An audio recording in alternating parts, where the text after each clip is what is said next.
मराठवाडा शिक्षण प्रसारक मंडळ संचलित यशवंतराव चव्हाण महाविद्यालय अंबाजोगाई येथे मराठवाडा अर्थशास्त्र परिषदेचे 37वे राज्यस्तरीय अधिवेशन दिनांक 7 व 8 फेब्रुवारी 2025 रोजी आयोजित करण्यात आले आहे।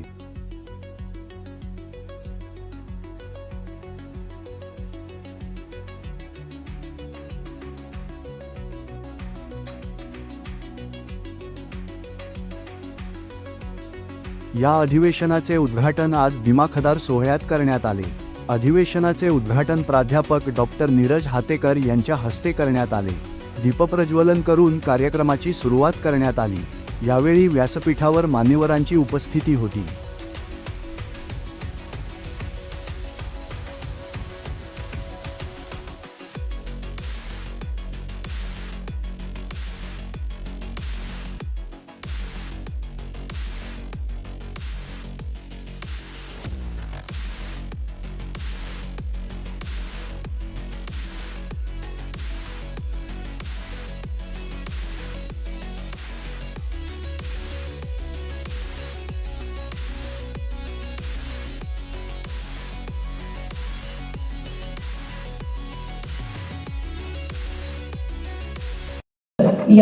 दिल्लीचेही तख्त राखतो महाराष्ट्र देशा म्हणालो।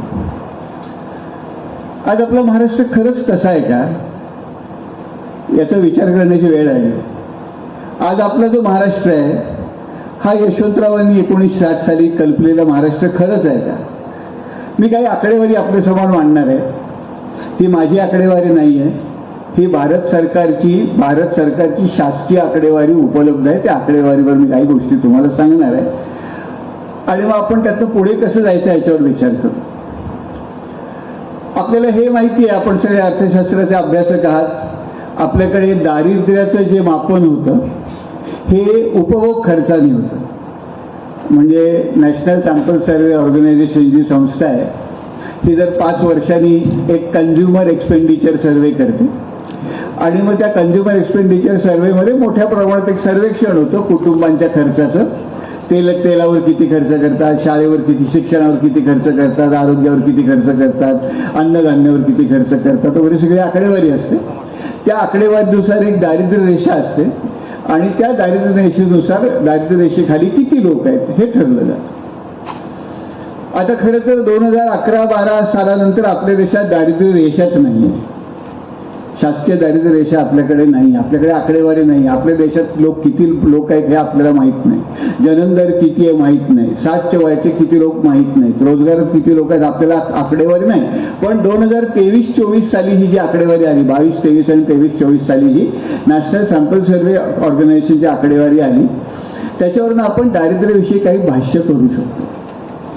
सुरजित भल्ला म्हणून एक अर्थतज्ञ, म्हणजे सरकार अर्थात म्हणाले की दारिद्र्य पूर्ण नष्ट झालेलं आहे। 2011-12ची आमची एक दारिद्र्य रेषा आहे आणि त्या दारिद्र्य रेषेखाली आता आपण जर आजच्या किमतीमध्ये दारिद्र्य रेषा बघितली तर दारिद्र्य रेषेखाली फक्त 5% लोक राहतात वगैरे। पण सुरजित भल्ला नावाचे एक अर्थतज्ञ आहेत। सुरजित भल्ला हे खरं सरकारच्या जवळचे अर्थतज्ञ आहेत, म्हणजे ते माझ्यासारखे असे टूलकिट वगैरे मधले अर्थतज्ञ नाही आहेत, ते डावे सरकार मान्य अर्थतज्ञ आहेत। सुरजित भल्लांनी गेल्या फेब्रुवारीमध्ये इकॉनॉमिक अँड पॉलिटिकल विकलीमध्ये एक लेख लिहिला। ते म्हणाले आपल्याला भारताचं दारिद्र्य समजून घ्यायचं ना तर मग ती जुनी जी तेंडुलकर समितीची जी दारिद्र्य रेषा होती ती काय आता आपल्या फार उपयोगाची नाही, कारण तेव्हा भारताची परिस्थिती वेगळी होती। त्यावेळेला वर्ल्ड बँक सुद्धा एक दारिद्र्य रेषा वापरायचं। गरीब देशांसाठी ही $1.5 पर्चेसिंग पॉवर पॅरिटी याच्यामध्ये दारिद्र्य रेषा वापरली जायची।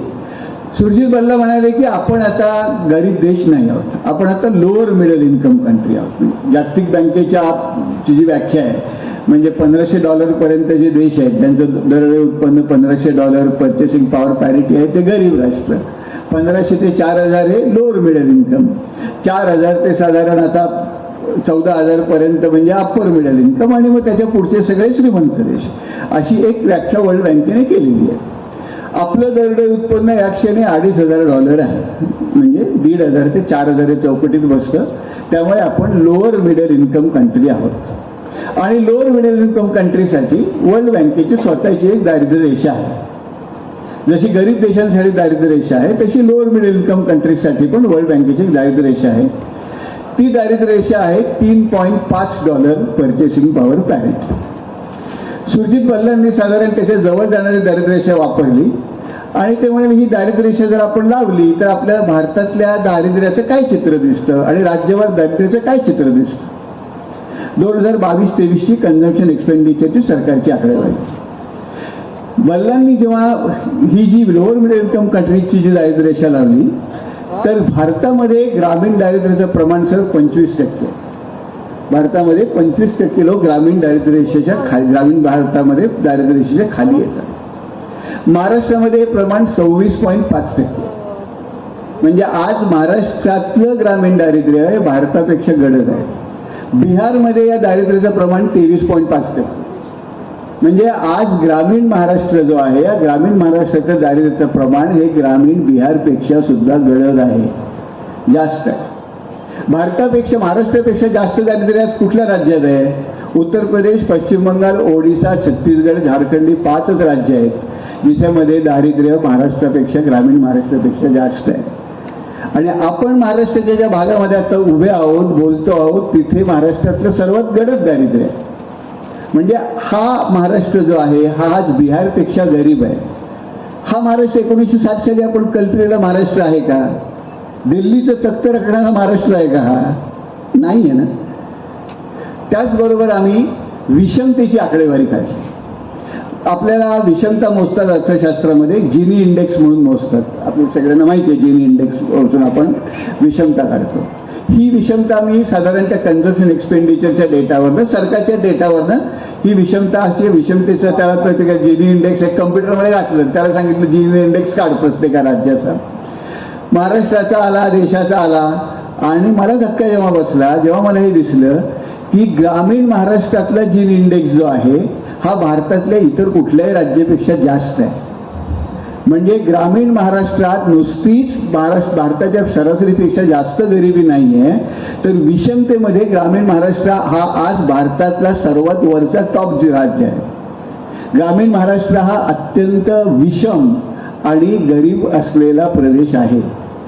हे आपण सगळ्यांनी लक्षात ठेवलं पाहिजे. आपण फक्त पुणे, मुंबई म्हणतो, आमचं एवढं GST कलेक्शन म्हणतो, आपल्याला मुख्यमंत्री सांगतात आम्ही एवढे करार केले वगैरे, पण ग्रामीण महाराष्ट्राचं हे वास्तव आपल्याला विसरता येणार नाही. दुसरी एक आकडेवारी सांगतो ग्रामीण महाराष्ट्राची. भारत सरकार गेली काही वर्ष एक, आपल्याला शोधलं तर वेबसाईटवर आपल्याला डेटा याच्यावर मिळेल, ओपन सोर्स डेटा आहे हा, मिशन अंत्योदय डेटा सेट असतो. मिशन अंत्योदय डेटा सेट काय, तर ग्रामपंचायतीच्या खाली जे 27 खाती येतात, 27-28 डिपार्टमेंटचे ग्रामपंचायती येतात, त्यात प्रत्येक ग्रामपंचायतीच्या आणि प्रत्येक गावाच्या पातळीवरची आकडेवारी त्यात उपलब्ध असते. म्हणजे गावामध्ये सांडपाण्याची सोय आहे का नाही आहे, गावापासून रेशनिंगचं दुकान गावात आहे का नाही आहे, नसलं तर किती दूर आहे, प्राथमिक आरोग्य केंद्र गावात आहे का, नसलं तर किती अंतरावर आहे, प्राथमिक शाळा आहे का नाही आहे गावात, गावात रस्त्यावर लाईट आहेत का, गावामध्ये पंचायत समितीचा हॉल आहे का, तिथे असलं तर स्वतंत्र महिलांसाठी टॉयलेट आहे का. अशा तऱ्हेची सगळी बारीक आकडेवारी प्रत्येक गावाची तिथे असते.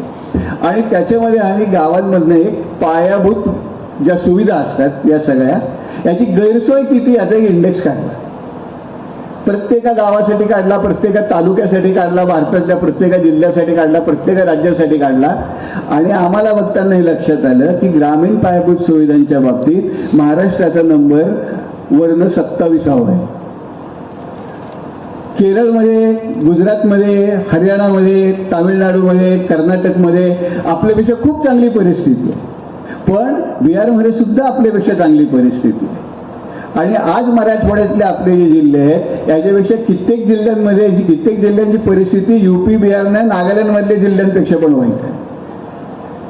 तर ही जी ग्रामीण पायाभूत सुविधांची, आणि दुर्दैव असं आहे साहेब की आपली जी हा सरकारचीच आकडेवारी आहे, पण सरकार या आकडेवारीकडे बघायला, ही जी गैरसोयीची आकडेवारी आहे ना, याच्याविषयी चर्चाच केली जात नाही. दारिद्र्याची आकडेवारी आहे, विषमतेची आकडेवारी आहे, पायाभूत सुविधांची आकडेवारी आहे. जेव्हा मी हा एक लेख लिहिला, UPW मध्ये इव्हेंच्युअली आला लेख, इकॉनॉमिक अँड पॉलिटिकल विकलीमध्ये हा लेख लिहिला, मला लक्षात अरे महाराष्ट्र एवढा मागे दिसतो आपल्याला ग्रामीण पायाभूत सुविधांच्या बाबतीत. माझे काही IAS मित्र आहेत, त्यांना पाठवलं, अरे म्हटलं तुम्ही बघा. त्यांचा लगेच मला निरोप आला की नाही नाही, हे असं तू लिहिलंयस वगैरे, पण कुठल्या तरी जर्नलमध्ये छापून आलं पाहिजे, ते छापून आल्यावरच आम्ही मान्य करू. तर मी ते आपलं ते इकॉनॉमिक अँड पॉलिटिकल विकली आपलं आहे त्याला पाठवलं, त्यांचा रेफरी झाला, त्यांचं म्हणलं येणार. मग एक माझ्या ओळखीचे सचिव आहेत मंत्रालयातले, त्यांच्याशी मी बोलत होत्या, म्हणलं अरे महत्वाचं आहे, तू हे आपल्या प्लॅनिंग सेक्रेटरीनं वगैरे सांग. मग मी गेलो प्लॅनिंग सेक्रेटरीना भेटायला, आणि प्लॅनिंग सेक्रेटरी आणि आपले रुरल डेव्हलपमेंटवर त्यांनी मीटिंग लावली. आणि मग ते आमच्या आकडेवारी नाही बरोबर आहे, चांगलं आहे वगैरे सरकारचे. ज्या क्षणी त्यांना दिसलं की महाराष्ट्र हा UP बिहारपेक्षा मागे दिसत, म्हणून सर थांबा कुठे छापून आलंय का?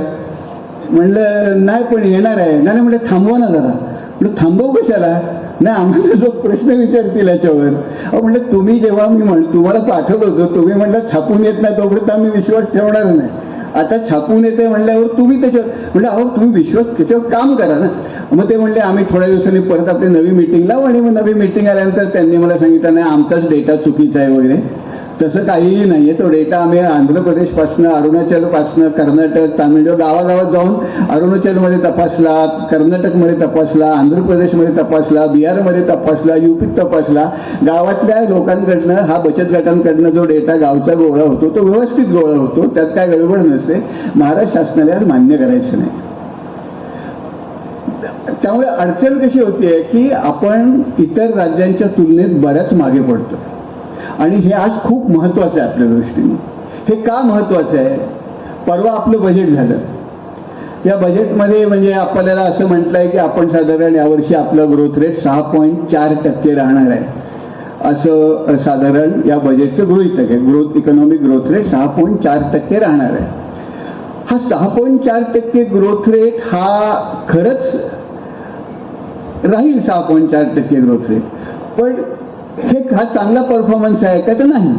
कारण 1997 पासून जर आपण ॲव्हरेज काढलं, 2007 पासून जर ॲव्हरेज काढलं आपण, तर 2007 पासून आपला ॲव्हरेज ग्रोथ रेटच भारताचा 6.5% आहे. आणि आपण त्या ॲव्हरेज ग्रोथ रेटने राहणार आहोत. आता हे प्रॉब्लेमॅटिक का आहे? कारण या क्षणी म्हणजे मला माहित नाही आपलं कोणी तो रिपोर्ट बघितला का नाही, साहेब तर बघा. मॅकेन्झी या कन्सल्टिंग कंपनीचा एक रिपोर्ट आहे, त्यात त्यांनी प्रश्न विचारलाय की will India grow rich before it gets old. म्हणजे आपण म्हातारे होण्याच्या आधी आपण श्रीमंत होऊ का, हा त्यांनी प्रश्न विचारलाय. हे गरजेचं आहे ना, कारण माणूस जेव्हा म्हातारा होतो तेव्हा त्याच्याकडे काहीतरी बँक बॅलन्स, त्याला काम करत नाही, त्याच्याकडे बँक बॅलन्स काहीतरी पाहिजे, त्याची परिस्थिती, आर्थिक परिस्थिती पाहिजे. गरीब माणसाला म्हातारपण परवडतं का? नाही परवडत, कारण त्याला कोण बघायला नसतं. त्यामुळे आपला देश गरीब असताना आणि म्हातारा का होणार आहे?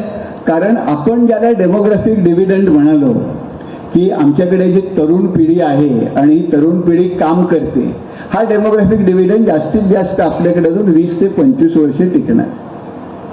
आपल्या लोकसंख्येचं ट्रान्झिशन होत आहे, आपले फर्टिलिटी रेट्स पडत आहेत, घसरत आहेत, जन्मदर कमी होत आहेत, नवीन मुलं, आता नवीन पिढी त्या प्रमाणात मुलं जन्मत नाही आहेत, त्यांचं वय वाढतंय. त्यामुळे 30 वर्षांनी आपल्याकडे साधारण बहुतेक सगळे म्हातारे असणार आहेत. आज तुमच्या पुढे जी FY/SY TYला मुलं आहेत, ही तुमच्या डेमोग्राफिक डिव्हिडंडची शेवटची पिढी आहे. ही पिढी जेव्हा रिटायरमेंटला येईल तेव्हा साधारण सगळे लोक तेव्हा म्हातारे असतील. मग तेव्हा जर म्हातारे असू तर तोपर्यंत जर आपल्याला विकसित देश व्हायचं असेल, तोपर्यंत आपली आर्थिक परिस्थिती सुधारायची असेल, कारण मग शेवटी एकदा आपण वयस्कर झालो की मग काम कोण करत नाही अर्थव्यवस्थेमध्ये, आणि नवीन उत्पादन होत नाही, अर्थव्यवस्था वाढत नाही. त्यामुळे मग म्हातारपणाची आपली तजवीज काय? तर आपल्याला तोपर्यंत श्रीमंत होणं भाग आहे. काही करून आपल्याला रिटायरमेंटपर्यंत काहीतरी आपली सोय पुंजी गोळा करून, काहीतरी परिस्थिती गोळा करून एका सुस्थितीत येणं आवश्यक आहे. आता सुस्थितीत यायचं म्हणजे काय? आपल्याला माननीय पंतप्रधानांनी सांगितलं की आपण 2027 मध्ये विकसित भारत होणार आहोत. म्हणजे नक्की काय याचा आपण विचार करूया. विकसित भारत, आज विकसित देश कोण आहे? विकसित देशांचं परत आपण वर्ल्ड बँकेकडे जाऊया. वर्ल्ड बँक असं म्हणते की तुम्हाला जर स्वतःला विकसित राष्ट्र बनवायचं असेल तर तुमचं दरडोई उत्पन्न $14,000 वर पाहिजे. आज आपला आहे $2,500. बरे $14,000 फिक्स नसतं ना, हळूहळू ते प्रमाण वाढत जातं. ते साधारण वर्षाला 1.5-2% वाढतं. शिवाय डॉलरवर आहे, म्हणजे रुपया घसरत जातो डॉलरच्या, त्यामुळे अजून ते आपलं टार्गेट मोठे मोठे होत जात आहे.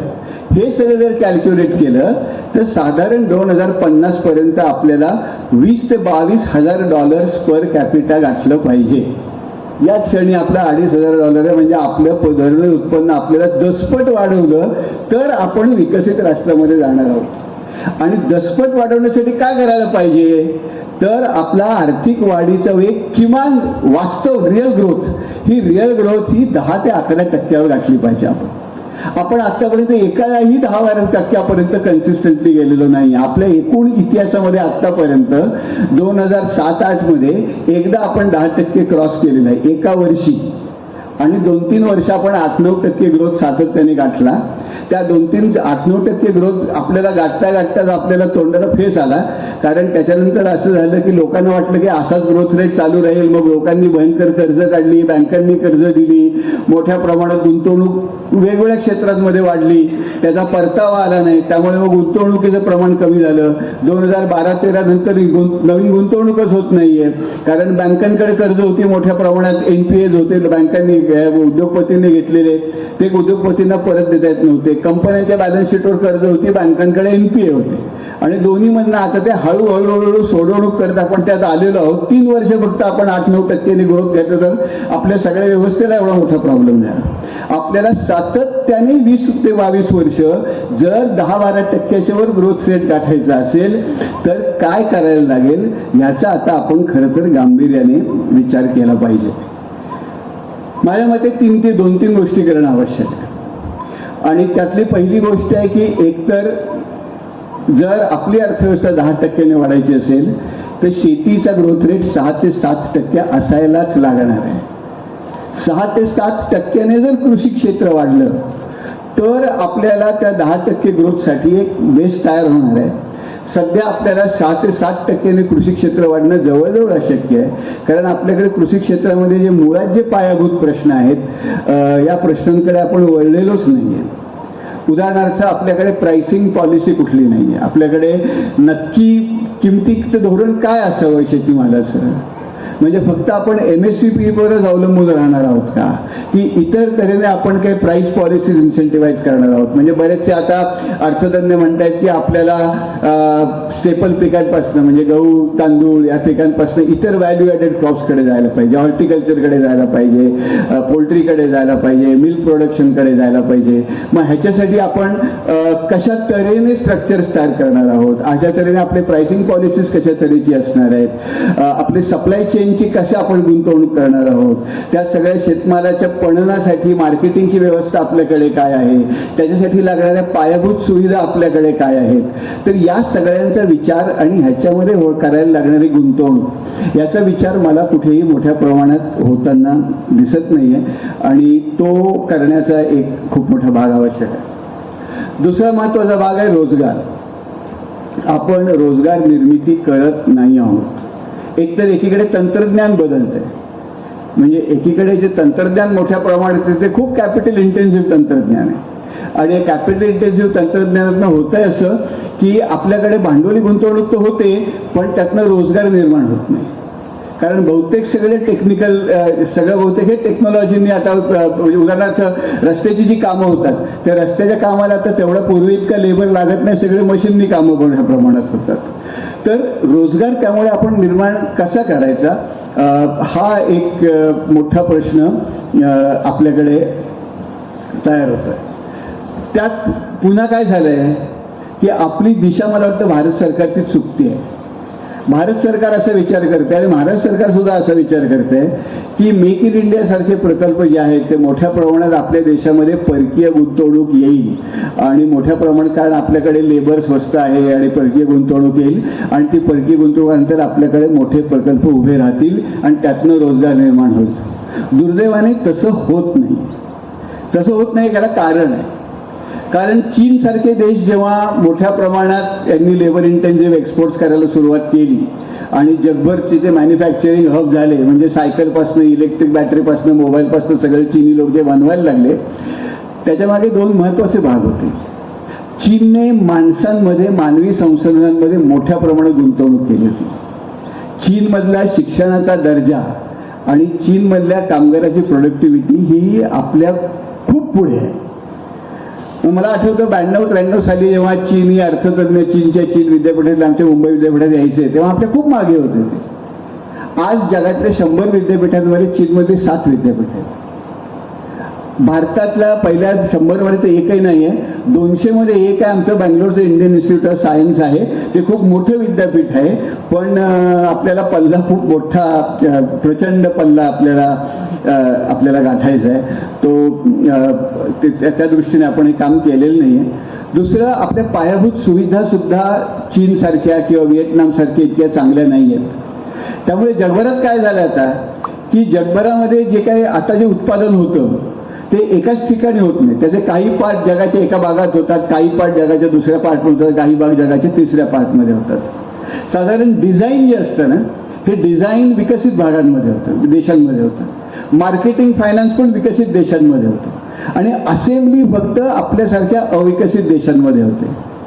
म्हणजे आयफोन, आता उदाहरणार्थ ॲपल ही कंपनी बघा आणि फॉक्सकॉन ही कंपनी बघा. ॲपल काहीच निर्माण करत नाही, काहीही निर्माण करत नाही. ॲपलचे मोबाईल फोन असतात, फॉक्सकॉन चिप्स बनवतात. फॉक्सकॉनची जी मार्केट कॅप आहे त्याच्या साधारण 30 पट ॲपलची मार्केट. कारण ॲपलची सगळी व्हॅल्यू ॲडिशन जी आहे ही डिझाईन, रिसर्च, R&D, नवीन प्रोडक्ट्सची संकल्पना करणे किंवा मग त्याचं मार्केटिंग, फायनान्स करणे, या दोन एंडमध्ये सगळ्यात जास्त व्हॅल्यू ॲडिशन इथे आहे आणि सर्वात कमी असेंब्ली स्टेजला आहे. आपण आज असेंब्ली स्टेज करतोय. आपण मोबाईल फोन बनवतो, आयफोन बनवतो. भारतामध्ये काय करतो, चीनमधनं गोष्टी सगळ्या कंपोनंट इम्पोर्ट करतो आणि ते चीनमध्ये इम्पोर्ट केलं तर आपण इथं असेंबल करतो आणि मग पुढे निर्यात करतो. आपण कुठलेच कंपोनंट मॅन्युफॅक्चर करत नाही. आणि असं करून सुद्धा आपला भारतातला आयफोन हा दुबईमधल्या आयफोनपेक्षा महाग पडतो का नाही? कारण काय आहे, आपली उत्पादकता कमी आहे. आपली उत्पादकता कमी आहे, आपल्याला असलेलं इन्फ्रास्ट्रक्चर कमी आहे. आपल्याकडे ज्या अनेक अडचणी आहेत, लँड ॲक्विजिशनच्या अडचणी आहेत, पॉवरच्या अडचणी आहेत, या सगळ्या अडचणी असल्यामुळे आपल्याकडे मोठ्या प्रमाणात हे प्रकल्प येणं शक्य नाही, आंतरराष्ट्रीय प्रकल्प येणं शक्यच नाही. म्हणून आपण दावोसला जाऊन भारतातल्याच कंपन्यांबरोबर करार करतो, परदेशातल्या कंपन्यांबरोबर करत नाही. कारण ते करत नाही, कारण त्यांना जगभर आहे. हो, व्हिएतनाम सारखे देश आपल्या पुढे जायला लागलेत. व्हिएतनाममधल्या शाळा जगातल्या सर्वात पुढे गेलेल्या शाळा आहेत. चीनमधल्या शाळा आपल्यापेक्षा खूप पुढे आहेत. त्यामुळे मानवी संसाधनांवर आपली गुंतवणूक होत नाहीये आणि त्यामुळे आपल्याकडे प्रकल्प येत नाही. त्यामुळे जे काय करायचं ते आपल्याला आपलं स्वतःच केलं पाहिजे. आता स्वतःच कसं करता येईल, तर मी एक साधी मांडणी करत असतो की आपल्याकडे या क्षणी भारतात जर महाराष्ट्राचं केस घेऊया, महाराष्ट्रामध्ये साधारण 65 लाख असे छोटे छोटे उद्योग आहेत ज्यांना ओन अकाउंट एंटरप्राइज म्हणतात. ओन अकाउंट एंटरप्राइज म्हणजे काय, तिथे एक मालक असतो, दुसरा कोण कामगार नसतो, त्याचा स्वतःचाच उद्योग असतो. कुठे रजिस्टर असतो, असला तर शॉपमध्ये असेल पण त्या हातगाडीवर केळी विकत असेल, कुठं बारकसं त्याचं दुकान असेल, पानाची टपरी असेल. तर ही सगळी ओन अकाउंट एंटरप्राइज जी आहेत, असे 65 लाख ओन अकाउंट एंटरप्राइज आपल्याकडे आहेत. आणि या 65 लाख ओन अकाउंट एंटरप्राइजमध्ये साधारण 1.25 कोटी लोक काम करतात. हे आपल्या महाराष्ट्रातलं खरं एम्प्लॉयमेंट आहे. यांची उत्पादकता अत्यंत कमी आहे, भयंकर कमी प्रोडक्टिव्हिटीवर काम करतात.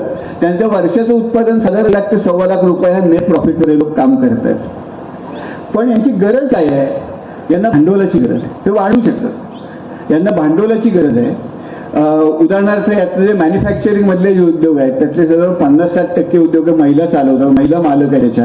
आणि किती कर्ज आहे माहिती आहे, सरासरी कर्ज किती असेल या महिलांचं ओन जे मॅन्युफॅक्चरिंग एंटरप्राइजेस आहेत, सरासरी आउटस्टँडिंग म्हणजे 3,000 रुपये. सरासरी कर्ज 3,000 रुपये. ते कर्ज घेत नाहीत का, त्यांना कर्जाची गरज नसते का? कर्जाची गरज आहे पण कर्ज मिळत नाही, कारण महिलेच्या नावावर काहीच नसतं तारण बिरण देण्यासारखं, पेपर नसतात, कोण पैसे देत नाही. पैशाची गरज आहे. पैशाची गरज असल्यामुळे काय झालंय की एकीकडे दुसरीकडे एक तर एकीकडे फॉर्मल पैसे मिळत नाहीयेत, दुसरीकडे सगळ्या मायक्रो फायनान्स इन्स्टिट्यूशन ज्या सगळ्या आहेत, बंधन बँका वगैरे, यांनी हळू चिरून या महिलांना वाटेल त्या कर्जाचे पैसे दिलेले आहेत. म्हणजे जवळजवळ 20%, 25%, 30% पैसे दिलेले आहेत. परतफेडीची क्षमता वगैरे काही बघितलेली नाहीये. आणि आज आमच्या कोकणात तर मी बघतो की मोठ्या प्रमाणात बायका या छोटे उद्योग जे करणारे आहेत या कर्जाच्या भयंकर वाईट सापळ्यात अडकलेले आहेत. कर्ज वसुली त्यांच्याकडे जबरदस्तीने होते, त्यांना दमदाटी होते, शिवीगाळ होते, भयंकर पिसले आहे. हा प्रश्न सोडवणं सहज शक्य आहे. यावेळेला दुर्दैवाने केंद्राने सोडवायचा प्रयत्न केलाय. त्यांनी सांगितलं की सगळ्या MSMEच्या कर्जाची गॅरंटी आम्ही घेऊन टाकू, म्हणजे बँकांनी बिंदास कर्ज द्यावी, बुडली तर सरकार तारण राहील. पण माझ्या मते हा मार्ग बरोबर नाही. कारण तू कर्ज घे, तू बुडलं तर मी भरतो, हा कर्ज बुडवण्याचा राजमार्ग आहे. यातून धंदा वाढत नाही. बँकांचं काम काय आहे? बँकांचं काम एफिशियंट ॲलोकेटर ऑफ क्रेडिट असायला पाहिजे. त्यांनी त्या धंद्यातली रिस्क काय आहे, त्या धंद्यामधला उत्पादकता काय होऊ शकते, त्या धंद्याची रिपेमेंट कपॅसिटी काय आहे, या सगळ्याचा नीट अभ्यास करून कर्ज दिली पाहिजे. आणि अशा रिपेमेंट कपॅसिटी असलेले धंदे असलेले अनेक व्यवसाय महिलांचे, पुरुषांचे, लोकांचे लहान लहान प्रमाणात आपल्या त्यांना सपोर्ट पाहिजे. कुठला सपोर्ट पाहिजे? एक तर त्यांना क्रेडिट सपोर्ट नक्की पाहिजे. आणि म्हणून आम्ही मागे एक योजना मांडली होती. आमचं म्हणणं असं होतं की हे 46,000 कोटी रुपये वगैरे आपण महिलांना दिलेले आहेत, लाडकी बहीण योजना वगैरे, पण त्याच्यापेक्षा इतर अनेक चांगल्या पद्धतीने आपल्याला महिलांना मदत करता येईल. उदाहरणार्थ आपण 3% व्याजाने जर महिलांना कर्ज दिली, 3% व्याजाने, तर आपण साधारण 3,000 कोटीमध्ये 1 लाख कोटीपर्यंतची कर्ज देऊ शकतो या छोट्या उद्योगांना. म्हणजे सरासरी उद्योगाला 1.5 लाख रुपयापर्यंत वर्षाला आपल्याला कर्ज मिळू शकेल 3% व्याजाने. ही द्यायची कशी? तर आपल्याकडे पब्लिक सेक्टर बँक आहेत. या पब्लिक सेक्टर बँक्समध्ये पूर्वी डेव्हलपमेंट एजंट्स असायचे. आपल्याला गावागावामध्ये ग्रॅज्युएट झालेली मुलं मुली आहेत, त्यांना थोडं प्रशिक्षण द्यायचं, त्यांना चांगले छोटे मोठे लघु उद्योग आयडेंटिफाय करायला शिकवायचं. यासाठी लघु उद्योगांना अगदी बारीक बारीक गोष्टींची गरज आहे. म्हणजे त्यांना इंटरनेट कशी वापरायची याची गरज आहे, आपली वेबसाईट कशी बनवायची याची गरज आहे, हे शिकवायची गरज आहे. अकाउंटिंग कसं करायचं शिकवायची गरज आहे. घरचा खर्च आणि दुकानाचा खर्च वेगळा कसा ठेवायचा हे शिकवायची गरज आहे. हे बेसिक प्रशिक्षण आपल्या गावांमधली जी मुलं आहेत, तरुण मुलं आहेत, शिकलेली गावागावात आहेत, या सगळ्या मुलांना जरी प्रशिक्षण दिलं, त्यांना बँक एजंट्स म्हणून नेमले आणि त्यांच्या थ्रू जर आपण 3% कर्जाचं वाटप केलं, 3% जर कर्जाचं वाटप केलं, तर आपण कमी पैशामध्ये मोठ्या प्रमाणात पतपुरवठा लोकांपर्यंत घेऊन जाऊ शकतो. आणि उद्योगधंद्यांचं प्रशिक्षण होईल, रोजगार निर्मिती होईल, उद्योग वाढतील मोठ्या प्रमाणात. या दृष्टीने खरं तर गांभीर्याने विचार करायची आपल्याला गरज आहे.